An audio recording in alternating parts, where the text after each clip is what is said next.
The problem of education is worrying most of us at the present time.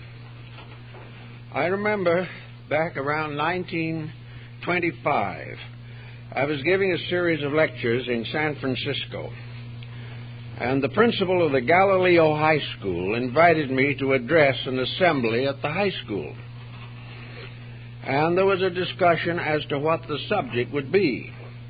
And finally, it was decided to use the same subject that I had been giving in my own series of lectures, and that was a study of Nordic mythology, all about the gods of the Northlands and so on.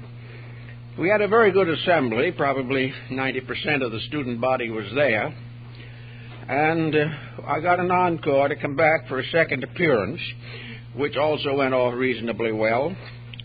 And the young people seemed to be tremendously interested. They were interested because the stories were dramatic, exciting, picturesque, and a little mythological. It was quite different from the rather conservative, basically monotonous type of education to which they had been exposed for a number of years. About 3 years ago, I was in San Francisco for a few days, and a white-haired lady came up to me, accompanied by a much younger woman. And she said, "You probably don't know who I am, but I heard your lecture at the Galileo High School nearly 50 years ago.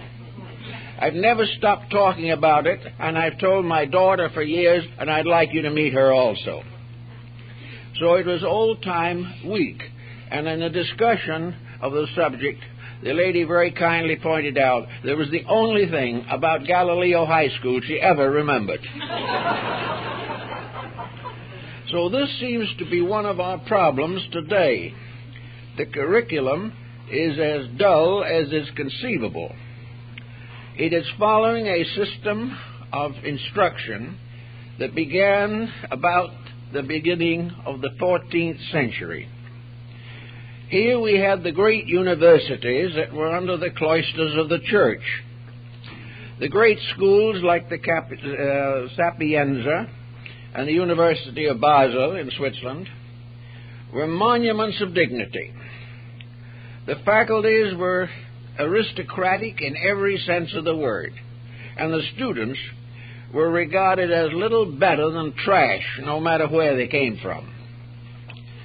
The professors sat in large gilded chairs and thrones and instructed the students in pedantic Latin, Greek, and whatever else happened to be the subject of the day.